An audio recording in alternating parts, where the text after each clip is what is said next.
Right. Don't look at the screen, look at the camera. Hello, you're live. Welcome. Sorry about the wait. We were just hanging out talking about alien abduction. So, welcome to Guitar Talk here at Garrett's Guitars. My name is Mark. This is Eric. Eric Ott is here as today's co-host / guest. So let's welcome Eric. And what we usually do is we first start saying hi to the regulars.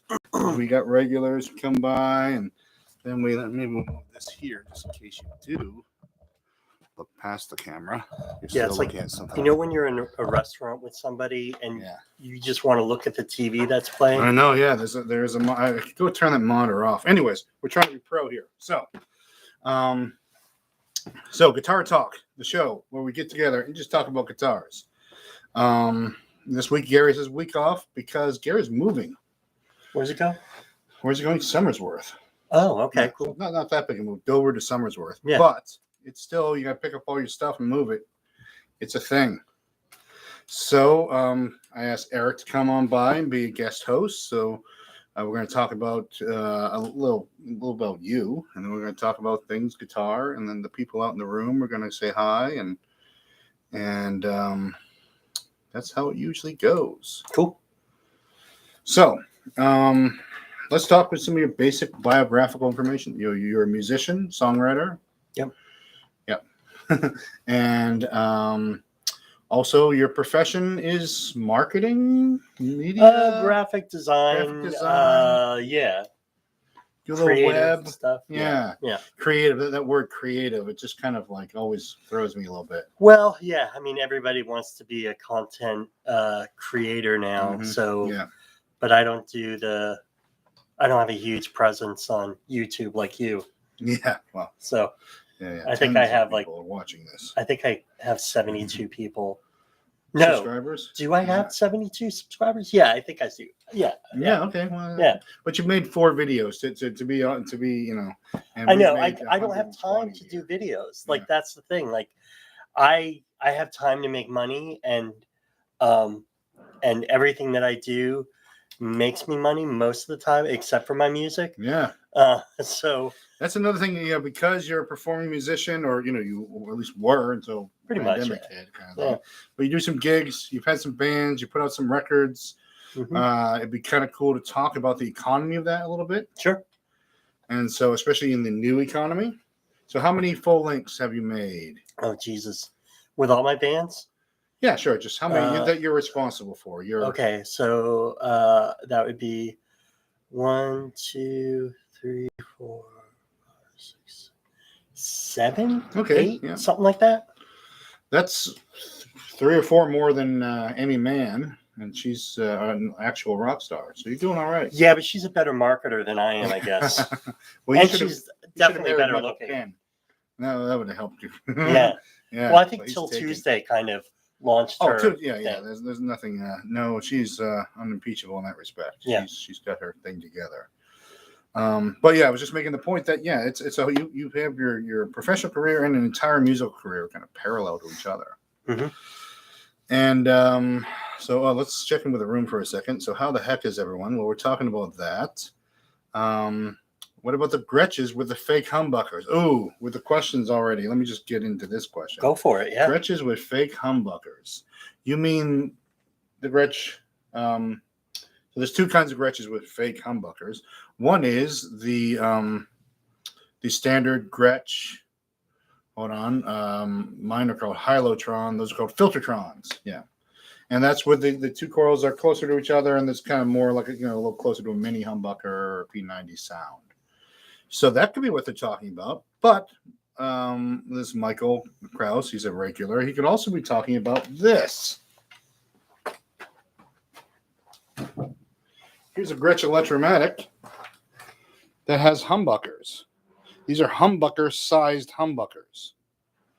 So the advantage so wouldn't they be humbuckers then? Well, but they don't sound just like Gibson. You gotta sound like a Gibson, but not a real humbucker. Okay. And just for the record, this is why you're here, to ask the important questions. This is the Gretsch version of a double coil pickup that we call the Filtertron.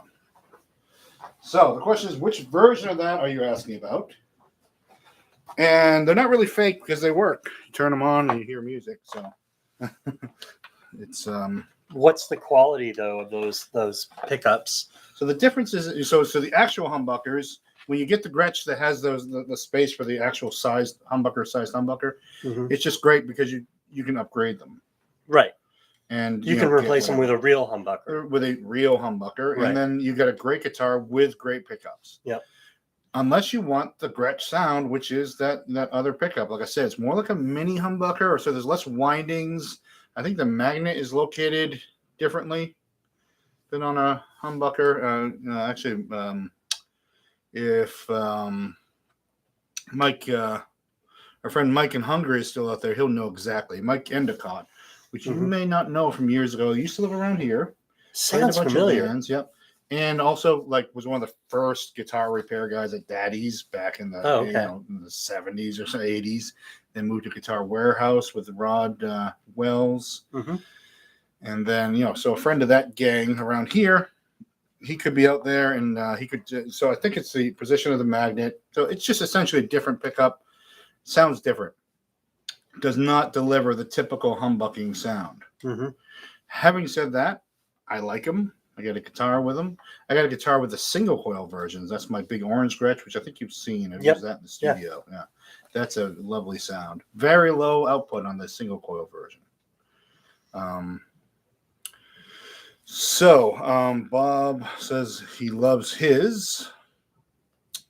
1 second here. Going to do a little, every once in a while, we're going to do a little manual refresh on the YouTube.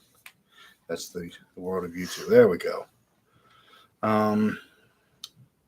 Let's see. Moving short distance is worse. Oh, yeah, about Gary moving. My brother Steve is here. Oops. Short scale Gretsch basses that are single coil under those covers. Oh, I thought there were humbuckers under those covers on the short scale Gretsch basses. So I have to look that up. But humbucker on a bass, not as essential anyways, but kind of a interesting idea. But yeah, they have, those basses have a big spot for a pickup. And that's why we associate with humbuckers. Like, see that square over there with a huge pickup? Yeah. You think that was a humbucker? Probably isn't. Probably just a single coil. Never had it. Mike says he never has a Gretsch pickup apart. I've had them apart. I say just less winding, smaller bobbins. It's all, when we talk about pickups, there's always this kind of they're so simple. There's something that was invented 100 years, 80 years ago.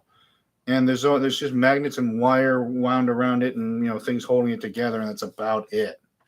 So how did they get the different tonalities with essentially something that has the same concept? Yeah, it's essentially like my BMW, not my BMW now, but the BMW I used to own, that was a 3 Series. It has the same essential parts as a Ford Focus. It's got, all the same. It's got the steering wheel, but the performance was much different. I had a Ford Focus. I'm not bad. I'm not that down on the Ford Focus. Tough ride though. Tough if you're used to it. It's a tough ride, and I had a hole in my gas tank, so that's when I had to give it up. Good times, yeah. Yeah. People just yelling at me. They're like, "You are leaking gas.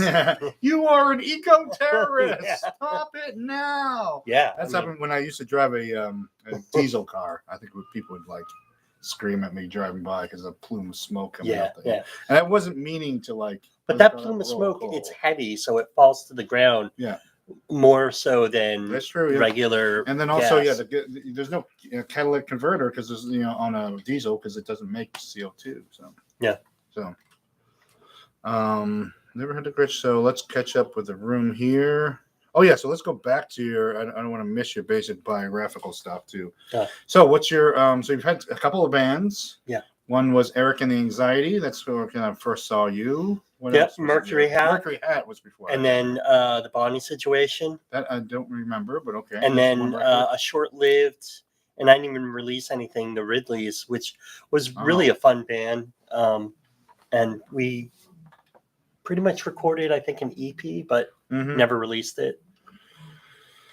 And so, as the people know out there, there's no money in it anymore. There's no money. Yeah. So you got to do it for the love of it. Yeah. Yeah. And you got another record in the works? Yeah, I have 10 or 11 songs written, Yeah. and when I get a chance, when life slows down a little bit, I'll camp out in your studio and Okay, nice. record it. Yeah, But it's I just want to take some time and sure. really. Well, you have quite an output already. It's hard to make that many. Every record is a struggle for anyone out there who hasn't been doing it. Let's talk about for a second. I got to go back to something that popped in my mind, which is important tube news. Tube news. Tube news. Yeah. Because as we know, because of the counter sanctions that Russia has enacted, meaning they were preventing the export of Russian-made yet Electroharmonics-made tubes. So Electroharmonics owns the factory in Saratov. They make the tubes. They sell them to the world. And because of that, because it's not a Russian business, it's an American business that does it, they were put under sanctions by the Russian government as revenge for our sanctions against the Russian government. Mm. Anyways, so people started panic buying tubes. If you notice, we have very few tubes left. Oh, geez, yeah. People were just panic buying tubes. Yeah. And you go on eBay right now, and people are asking twice as much money for the same set of tubes. And everyone's like, oh, my God, should I buy extras? And, people are actually asking me, should I buy extras and hide them under my mattress? And kind of like the toilet paper thing of 2 years ago, right? Except it's with things that are quite expensive. Yeah. And are you a tube hoarder? I'm technically a tube hoarder because I hoarded them over the years, but okay. I'm not hoarding because of this. I decided we'd sell what we got.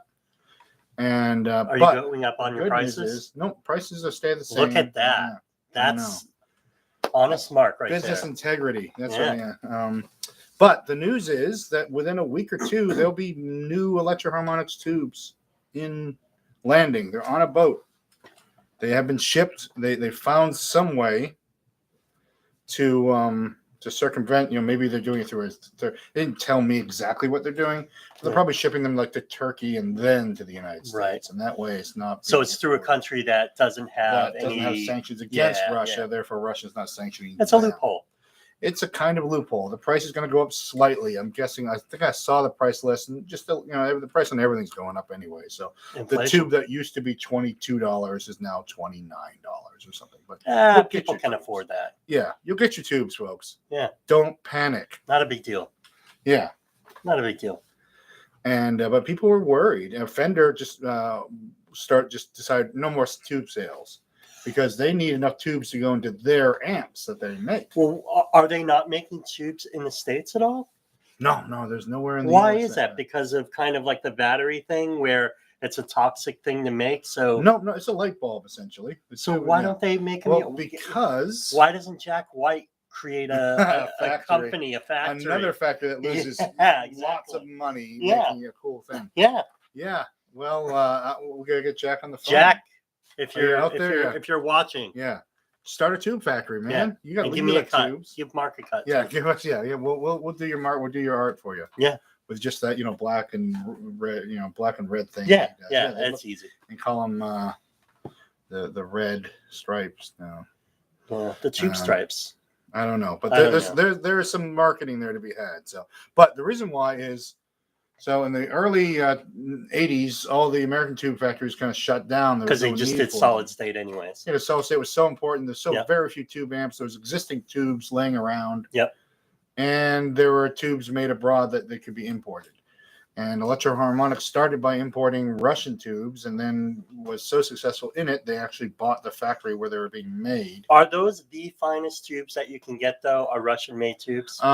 In general, yes. Every once in a while, someone's like, "Oh, I like the JJ on the preamp," but as far as compared to, there's two factories that make decent tubes. There's JJ, which is in Slovakia, and there is Electroharmonics and the Electroharmonics family of tubes, which includes Tongue Soul and all those other kind of brands that they brought back and and they're really good, dependable, not expensive.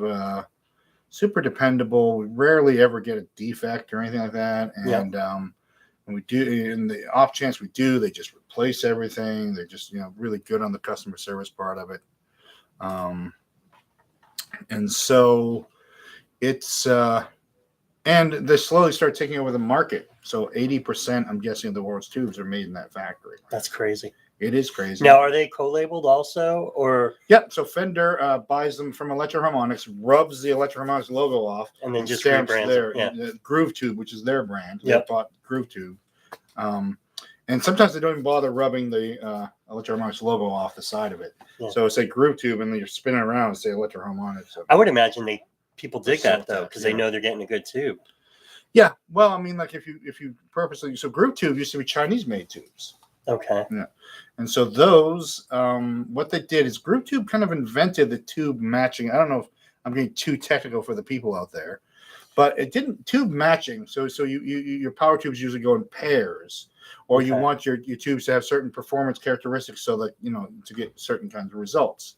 But power tubes work in a push-pull pair. One pushes, one pulls, and they got to be kind of balanced to make it work right. All right. So all tubes are made to a specification where you can just yank a tube out, put another one in, and they'll essentially work. Okay. And that's so if you see an old amp that no one's using, you look at, hey, there's two tubes that don't match back here. Because that's how it was done. You went down to Radio Shack and you said, I have a bad tube, and they sold you another tube. And it wasn't.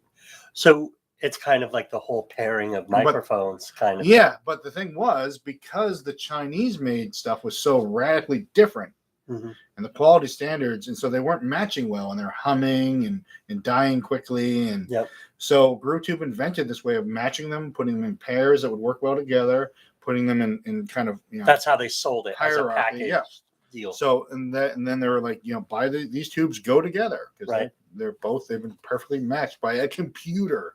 Oh wow! That was in the 1980s. We're like, we are computer matching tubes. Computer matching, that must be really sophisticated. Yeah. So,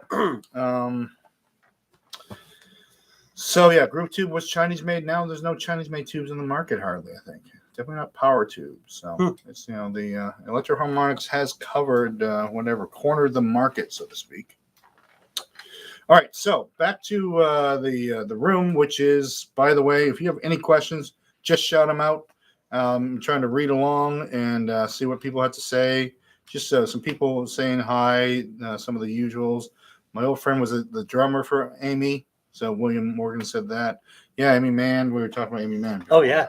So tremendous, talented, and she was great. Last time I saw her was at Prescott Park. Yeah. And she's a brilliant artist too. Oh yeah, she's a painter. Yeah. Oh, you have to be a painter. She tells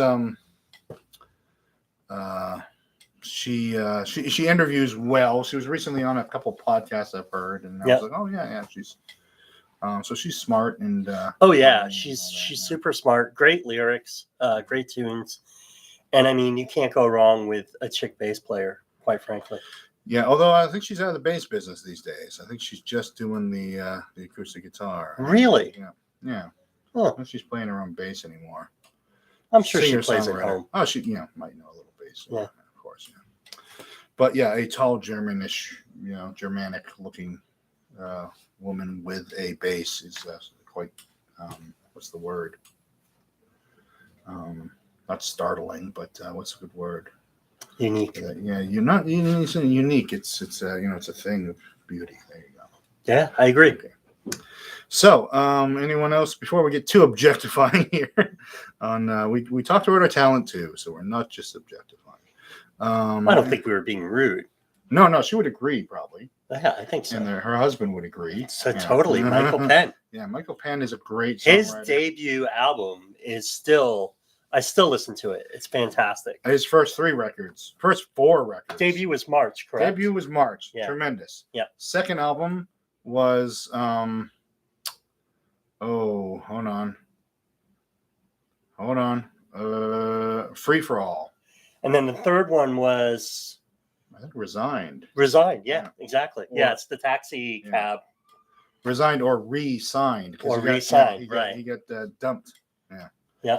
All right, but you didn't come here to talk about that. You came here to talk about guitars. So, folks, chime in. So, we once again back to chime in with any questions you have about guitars, guitar things, amps, pedals, whatever you want to talk about, and we'll just talk about what you want to talk about. What's a guitar that you've gotten in that you're really excited about? whether it be new or We used. got quite a few. I mean, that Gibson. We got a 1933 Gibson.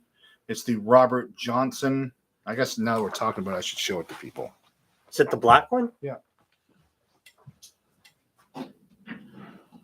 And It's been through a lot. what year is it? 1933, from what we can tell. Oh, They man. weren't great with the serial numbers back then. So it's the first year they didn't say the Gibson. It was just The Gibson. It weighs nothing. It's so resonant. You can hear it resounding with my voice right now, right? You can hear my voice. Yeah. So It's like an awkward. it's parlor size. It's what they call the Robert Johnson model because in the one of two photos of Robert Johnson, you see him playing a guitar. This is the guitar he's playing. Really?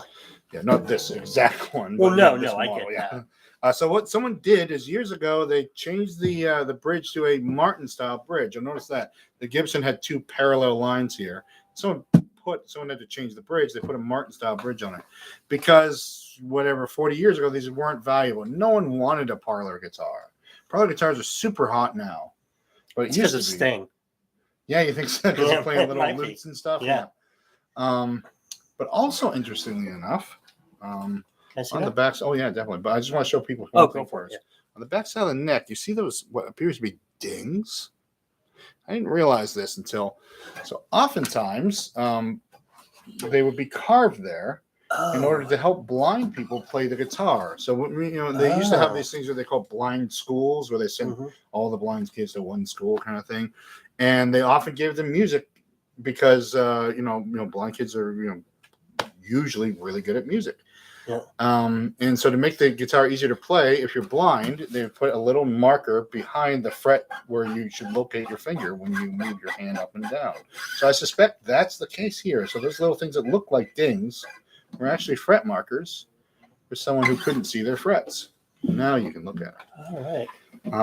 So that adds to the story. That's very cool. And so, yeah, it's been dinged up. It's player grade. It's $3,999 with a case. A low price of. With a low price of, yeah. East Bay Bazar is here from Richmond, California. So you got some people chiming in the room, saying hi, some regulars. We got people from all over the world here, That's great. We got Europeans, Australians, all over the U.S. Ed Dennis says, I just got a Guild D150 CE.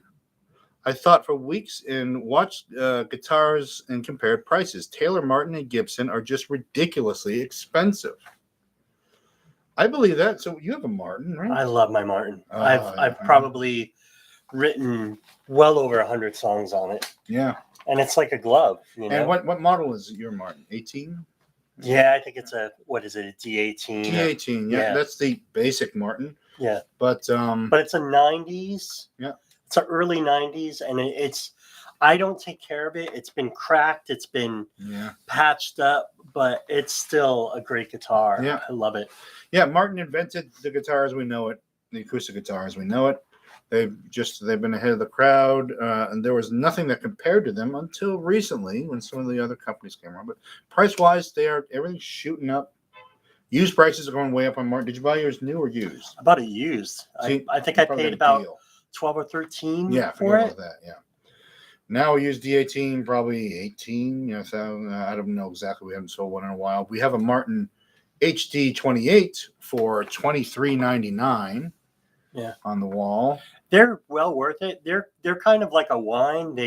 As they get older, they just get better, and and they retain their value, or they gain value. Yeah, but talking about there's that too. Yep. Talking about Guild though, Guild is doing wonderful things. Guild was bought by Fender. Here's the little Guild story. Guild bought Fender. Guild was about to go out of business. Fender bought them. It's a legacy name with a lot of great things associated with it. They started making guitars in the 50s, probably late 50s. Before that they made accordions and amplifiers for accordions or something. It was called Sonola, I believe. Anyways, they got the guitar division during the guitar boom. They would make great guitars. They were originally in New Jersey, then they moved to New England. They ended up in Rhode Island. Fender bought the company, and my friend who was part of the Fender investor group told me it was never their intention to close the factory. They wanted to buy Guild and just let them keep making Guilds and then keep making them in Rhode Island. But after they bought the factory, the EPA came in and said, we're shutting this place down, because it was already an old building that was all, so some sort of EPA. So there's probably, they were operating under a grandfather clause, and then and then they changed ownership. It triggered something and triggered the need for millions of dollars in renovation to the. And it makes sense. You just take all the tools and dies and just bring them over to the Fender factory, right? No, that's not what they did. Oh, okay. No, because and this is so my point in this is there's something called let me get the term for this right. Industrial memory or something like hold on, what's the term in business? So basically the idea is you get the people who work there teach the people who work there teach the people who work there, and you get institutional memory, institutional experience that makes, for example, when Gibson closed their Kalamazoo factory and only made guitars in the South, the guitars changed. And then they closed another one of their factories recently, and their guitars changed again. So like there is something like the place where the stuff is made gets to have a special status. Yeah. Because it becomes slightly magical. Yeah. Because the people who work there and like the tools that have been there, that's the people have been using all the time. Yeah. Like G&L still has Leo Fender's desk and all the stuff that Leo and George built, all the tools and dies, all the the thing that bends the thing and all, they kept it all, because that just adds something real special. So they were like, crap, what are we gonna do with Guild? And so they decided to make the special one, the expensive ones, where they make their guitars in the U.S. The custom California ones? Well, they're USA made acoustics. Okay. In their factory. And everything else is going to be Asian made, Chinese primarily. Mm-hmm. And then they made some wrong turns, and some of those guitars were, and they just made some bad. And then they moved production to Bozeman, maybe, or is another factory that they bought, and then that didn't work. Anyways, it was a mess, and so someone had left. I believe Cordoba bought Guild from Fender 2 years ago, and they've straightened it out, and the new Guilds are really cool. So the Guilds of 10 years ago, you got to just watch out for them. Some of them have overset necks. We found them where the neck set machine was wrong, and they all have their necks cocked back too high, and so are they fixable? Well, you got to reset the neck, so you just stay away from it if it's got that problem. But so and for people who live around here, just if you got a question about guitars, bring it in, we'll tell you all about it. Now, however, let's catch up with the room. East Bay Bazar is asking, I came in late. Who's your guest? The guest Eric. is Eric Ott from Mercury Hat. Eric and the Anxiety. What's the other band I can't remember the name of? Bonnie Situation. Yeah, Bonnie Situation. There we go. And Pulp Fiction reference. Yeah, obviously. Yeah. And solo record. Yeah, a few solo records. Yeah, so you can find them on Spotify. Unlike Neil Young, you can find them on Spotify. Yeah, I haven't Apple started Music. my own streaming service yet, but I'm working on it. Yeah. Yeah, I have not been able to pull my stuff from Spotify because I can't figure out how to do it. It's so complicated. Do you really want to pull it out? Yeah, It doesn't matter. I mean, I do actually sell stuff on, downloads or whatever and listens on Spotify. I think I have in the double digits. I think I had 70 listeners this year or last year. It was a banner year for me. Yeah. How many acoustic guitar companies has Fender bought? Guild, Tacoma. Did they buy Command, Ovation? So yes, they bought Ovation from Command. So Command is known as KMC now. They bought that, and that's been spun off. Yeah. So like. Fender has bought up these legacy names, these companies that are kind of, was it floundering? Is that a good word for it? Companies that are kind of, that need revitalization. Other marketing companies do this all the time. You find someone who's in your industry, but you can run their thing better, and you just go and buy it. So Ovation was one. Definitely, they bought Tacoma, which is why the Bozeman, Montana factory made certain guilds for a little while, and then didn't. They butchered a few things. I would Whether say it's just a tax shelter or a write-off. maybe it's a write-off. Maybe they just want like an intellectual property out of these things and just to hold on to it, because that's what Gibson did with. We talked about this before on the show, but Garrison, these guitars made in Newfoundland. They had this proprietary thing. They would 3D print all the braces, and they just glue the wood to the outside of that, and they'd be done. Oh, wow. Yeah.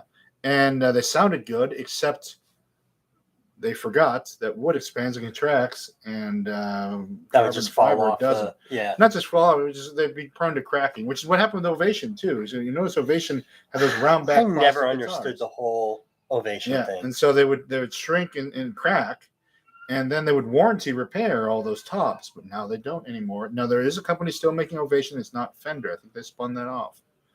So how many acoustic guitar companies has Fender bought? A lot. Not just acoustic guitar companies. They buy brands that, like I said, they bought Groove Tube. I think they bought Jensen. So Jensen speakers are Fender speakers. And Fender amps come now, with Jensen speakers. Do they own Marshall too? Or no, I think, did Gibson bought Mesa Boogie.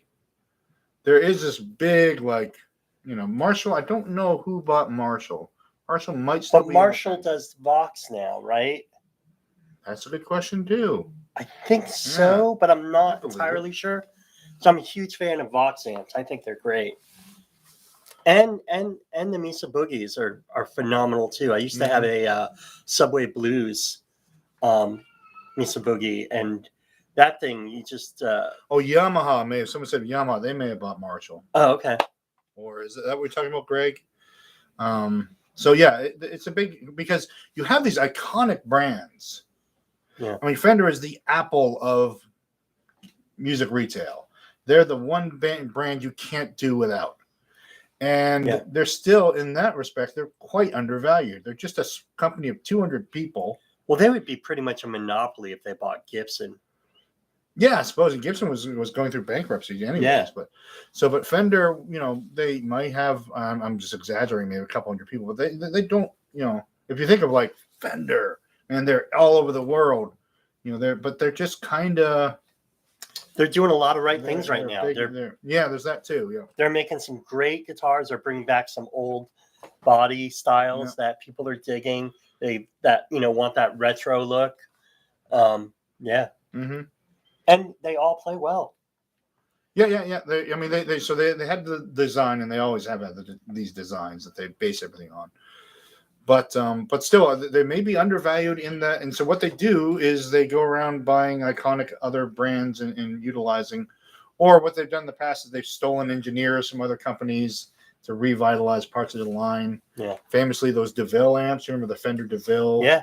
Those were designed. They stole someone from Marshall and said, "Make us a contemporary amp." Oh, okay. And those were all solid state, right? No, those are tube. Yeah. Oh, were they? They had little chips hidden here and there, but they were a tube amp, and they cranked. So Ovations sound good plugged in, and in a rock band, don't doubt Glenn Campbell. That's true. Glenn Campbell made his career on Ovations. Yeah. Hopefully they paid him some money for it. That was the Rhinestone Cowboy dude, right? Yeah, I guess, did he do that film? But he was in the. Well, he wasn't in the film, but he wrote the song. Okay, yeah. Or played the song. Yeah. No, yeah. He had his own variety show on TV for a while. Yeah, everybody had a variety show in the 70s. In the 70s, everyone had. This would be a 1970s variety show. Exactly. Yeah. Wait until we dance. At the end, there's a big dance number. Yeah. With aliens. What happened to Heritage guitars? I talked to Heritage at the last NAMM show because I thought Heritage would be a great set neck guitar to have in the store. Because, there's that thing, like I didn't want to be a Gibson dealer, but Heritage is practically Gibson. So what Heritage did is that, remember I told you the Kalamazoo factory closed down? Did they buy that out? Yeah, the employees bought it out. Oh, okay. Kept working there. So is it employee owned then? I don't know if former employee owned? Yeah, it was former employee owned. There was an investment group that, of employees who who kept it going, and they called it heritage guitars, and they essentially made Gibson guitars in the same factory Gibson guitars were made in for all these years. They've deviated a bit. Well, they had to change a few things, and I bet they wanted to change a few things. They're still at it, and they claim to be doing well, but you don't see them as much in dealers. And then I went with Gretsch instead for set neck guitars. Yeah, Gretsch is putting out some great stuff too. Gretsch is killing it with their economy stuff. The guitar you can get from them for $450 is great. Yeah, it used to be $399, but now it's $450. But yeah. Well, and I think it's a good thing to tell parents that want to buy their kids a guitar. There's a great story. Jeff Tweedy from Wilco was talking about how he felt he probably would have been a way better guitar player if his parents, could afford a good guitar. Afford a good guitar, because the guitar that he had really sucked. Yeah. The action was horrible, and it was just a very difficult guitar to play. So I think that if parents knew that, they'd say, "Oh, well, I'll pay the extra $100, and then my kid will, be the next Taylor Swift and make us millions." Yeah. Just there's that. No, people think, "Oh, he's just a kid. He doesn't need a good guitar." Yes, no, kids need the best guitars. They do. Pros don't need good guitars. Pros can play anything. Exactly. That's a great point. Yeah. So a couple of interesting things about. I got to continue the Ovation thing for a second. Yeah, sure. Because we talked about Glenn Campbell. It was the first guitar that had a pickup built in that sounded any good and that you could use in a rock show thing, and that's why you see like T-Rex and Queen or whatever using these guitars live, because there was no other acoustic guitar you could use live that would really work. Yeah. Even Alex Lifeson used them for a while. Yeah. Okay. And so they cornered the market. Fan. I'm so not a Rush fan. It's amazing.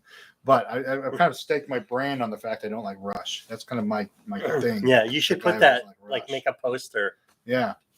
For the people coming in. The No Spirit of Radio or whatever the is that Spirit Radio. Yeah, that's the one. Yeah, no. Anyways, back to also funny with Fred Bermonte, who is the owner of Daddy's, the New England-based chain. Mm-hmm. Trigger and I, this is Mike Endicott, who's now in, but used to live around here. He's now in Hungary. Yeah. Took a factory tour of Ovation back around 1976. At the end of the tour, Trigger said, "Good to change your oil in." So that's the back of the guitar. It looks like you could dump your oil into. Yeah, that's a great idea. Yeah, so you could use it for changing. Yeah, so but there were stability issues combining plastic with wood. Once again, just like Garrison had the problem, and back to that 10 minutes ago that Rando was on, Gibson bought Garrison for the proprietary, idea of 3D printing the body, and then closed them down. So, well, isn't there some guitars that are made out of carbon fiber? Yeah, guitars are entirely made out of carbon fiber. So why have the wood then? Why not take the Ovation and do the carbon fiber? Maybe they could do it now. Well, there's tradition now. There's people who insist an Ovation must be, like made this way to get the Ovation. That makes sense. Tradition kind of rules everything. Carbon fiber guitars, we've had them come through in the used market. They're all fine. I think their indestructibility is exaggerated. Yeah, but I mean, I think there's the fact that you don't have to have, they have to be in a regulated humidifier type environment. Yeah. So someone came up with a good point. Whoever owns Heritage bought the Harmony name, so now they make some affordable stuff. Yeah, either something they are made in the new Harmony guitars are made in the Heritage factory, and they all kind of sell. Oh wow, I'm bleeding. Oh, good luck with that. Wow. So maybe I'm bleeding. Oh, you're gonna proceed. Just leave it off camera. Well, yeah, it's so dry in New England right now. You just scratch yourself and you just start bleeding. You can go get a wash. Yeah, I'm fine. Okay. Makes you look more macho. That's right. You got a tattoo there. Makes you look badass. Anyways, back to the topic, which is just make the top look like wood, maybe out of carbon fiber or plastic. That's an idea. Ovation started in a helicopter rotary business first, fiberglass. Yeah, so it's not plastic; it's fiberglass, I guess. Is it the back of Ovation? Oh, okay. Or it's some kind of composite. It's a carbon-based composite that's not not exactly plastic. Yeah. That kind of looks like plastic to us. Yeah, they started. I think it was this Sikorsky factory or something. They made parts for them, and someone was kind of joking around. Let's turn this into a guitar. And that was and then Command became either bought it. So Command is one of the biggest music retailers, recently bought by Jam Industries. That's another long story I won't get into. But they've been, a top provider of musical accessories to stores for 40, 50 years or something crazy. And Analog Blue says, "Hi, Mark. Joe here from Long Island." Joe from Long Island. Hold on. I know Joe used to live on Long Island. You got to remind me which Joe this is. It's Joe from Long Island. Yeah, Joe from Long Island. From Long Island. Yeah, but which part of Long Island? Because you got the Long Island part. The longest part. Right. It's the longest part. There are kind of two Long Islands. Wouldn't you agree, Joe? Or whoever's out there? A Command helicopters. Yeah, that was. I guess that was a factory. That there's the part of Long Island that kind of belongs to New York City, and then there's the rest of Long Island that's totally different. Yeah. There's this. So I don't know which. I always get Rhode Island and Long Island confused. Yeah, and the fact that Rhode Island isn't actually an island. It has several islands in the state, but it's not an island. It's connected to the. It's like right next to Massachusetts, right? Yeah, right. Yeah. So you drive to it. You don't have a boat or anything. So that's very confusing, Rhode Island. What's the news on values? Oh, valves. Is any company making them? So, Greg, we talked about valves or tubes earlier in the show. You can recap that. Electro-Harmonix has found a way to circumvent these counter sanctions, and they claim that in a week or two, they will have fresh tubes hitting our shores of Long Island City, which is just outside of Manhattan. Go figure. Back to Long Island. So don't panic buy tubes, everybody. Yeah, because you'll get screwed on eBay. Oh, okay, so Analog Blues is a regular who hasn't watched in a while. Okay. And he's don't get screwed on eBay. Buy stuff from us on eBay. Let's go back to here. All right, I'm gonna go grab a tissue for my arm. You go clot, and I'll need to clot. I'll catch up with the room. Ovation started helicopter business. Played affordable stuff. So yeah, Heritage bought Harmony, or Harmony is renting Heritage. Time at that Heritage factory. I don't know, because when I went to the Harmony display at the NAMM show, it was staffed by Japanese staff, actually people from Japan, and I do believe this could be my bad memory. And so I was like, oh, are these going to be made in Japan? And they weren't actually making anything yet. They were making pedals somewhere else. So, but yes, that is true. They're being made in that factory, in the Kalamazoo factory. So let's get our hands on some. I'd love to, because I love Harmony guitars. I own. Are those the guitars that you get through Sears? So Silvertone. Oh, Silvertone. Harmony made guitars for Silvertone, so there are Harmonies that are branded Silvertone. Yeah. And there are Harmonies that are branded Airline, which was another department store brand. Mm-hmm. Harmony was the largest guitar manufacturer in North America. They were made not far from Kalamazoo in Chicago. Okay. Which was a huge area for instruments. I mean, yeah. So the whole jazz Gibson, thing and Chicago, blues thing. St. Louis, not that far, I guess. So instrument manufacturer, just manufacturing, But Harmony guitars are delightful, and so my hopes are high that the new ones are great. I haven't seen one in person yet. So maybe not. Let's see here. Anything else we haven't covered? 1965 Harmony Rocket and the 68 F-hole. Yeah, most of my Harmonies are the acoustics, the Sovereign line, and the solid body acoustics. I used to have one of those beautiful basses, the Harmony long scale basses. They brought it back actually, and you can. Oh man, that thing was great. I should have never gotten rid of it. And the Harmony guitars, like that there, that's a Harmony. That Silvertone Oh, over okay. there, that's just branded Silvertone, but made by Harmony. Silvertone didn't, it was Sears. Yep. They just put their own store brand on it and kind of had that save some money by buying in quantity and putting the store brand on it. I saw one in person. It was nice. Okay, good. Harmony amps. Yep. Though they're importing those probably. Like I think they had Harmony effects pedals when I saw their display, and those are imported. So they're trying to get it going. This was not more than 2 years ago now because COVID. Is Dan Electro still doing effects? Dan Electro is, they're doing great because Dan Electro got bought by a guy who was an effects guru. Oh. And then he invented the Snark. He took the electronic tuner, which existed since the early 90s. Oh, the little okay. round shaped one. And he made a better electronic tuner and cornered the market on it. And then he took that Snark money and applied it to Dan Electro guitars and pedals. And because, you had those legendary, really cheap, $39 Dan Electro pedals that, from the 90s that they got. Yeah, I love mine. Yeah, they make reproductions of those, but they also make these high-end things that are based on his classic designs, the classic Dan Electro, the back talk, the backwards delay sound. Oh, cool. So, and those aren't cheap. Those are 150, 199, and the new Dan Electros that are coming out are really sweet. Yeah, we have a few right here. Yeah. We got a 12-string. We got one of the premium.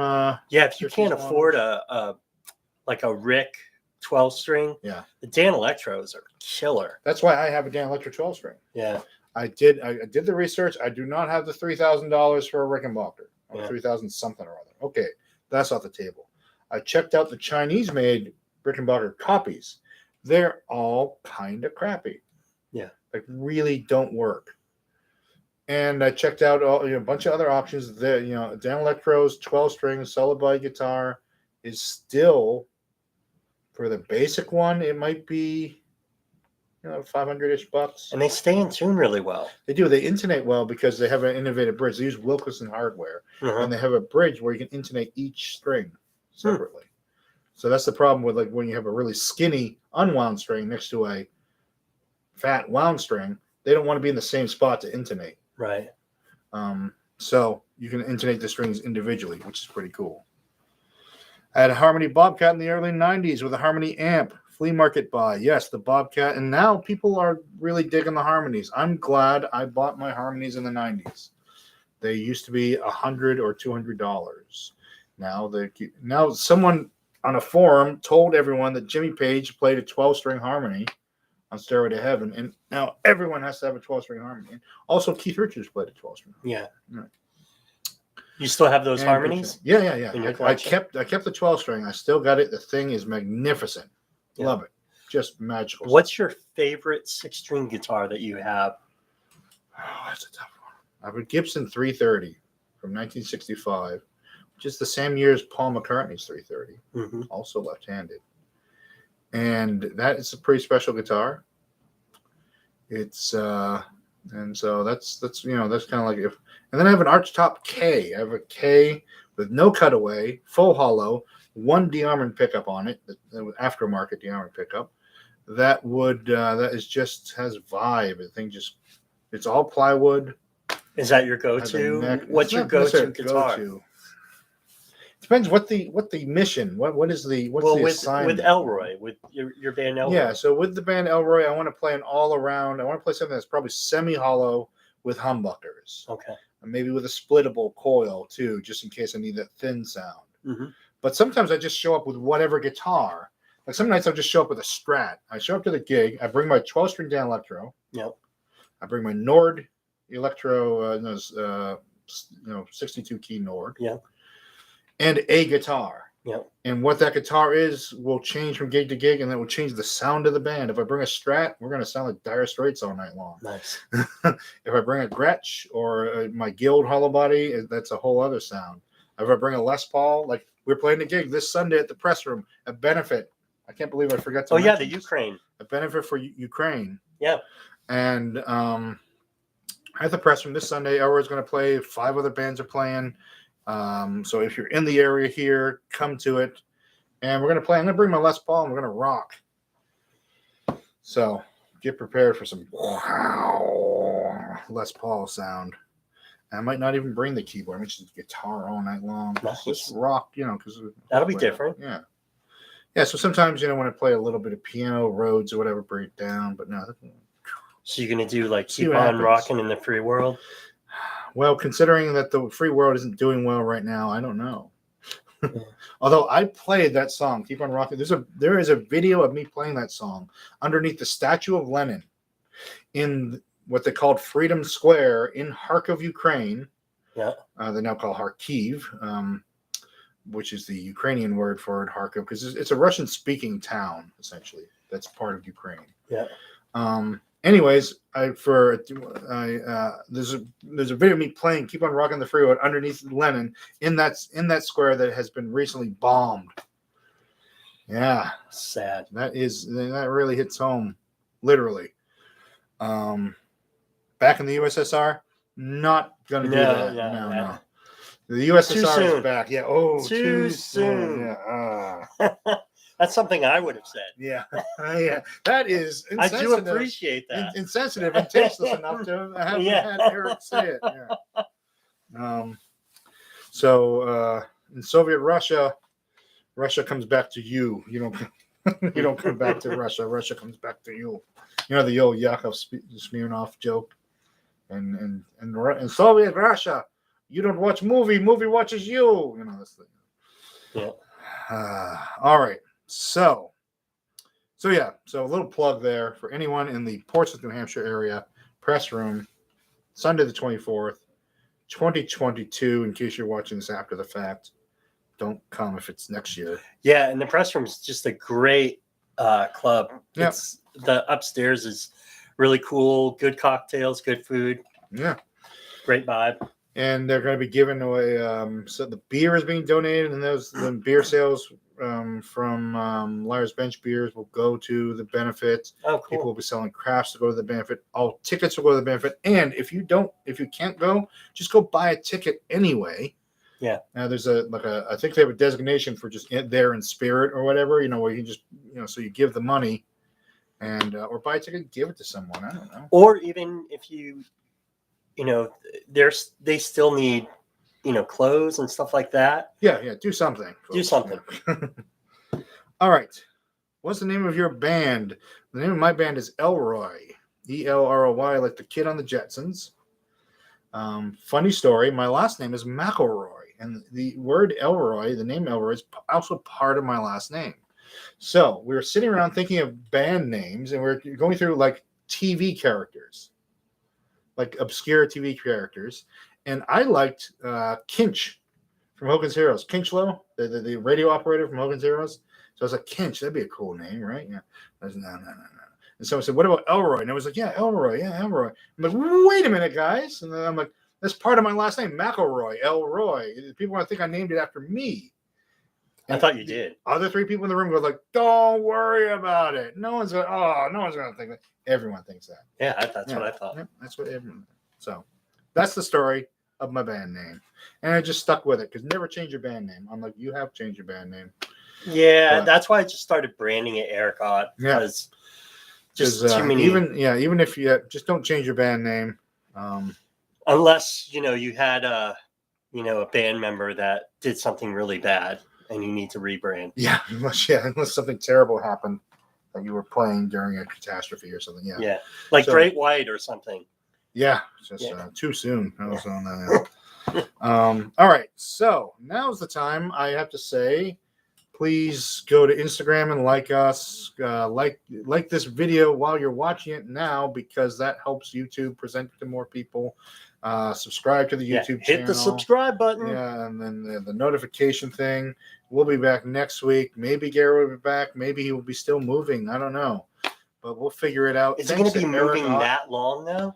Like, that's a lot of moving. That's a lot of moving. But when you're moving from Dover to Somersworth, you probably try to do it in the back of your car, Yeah.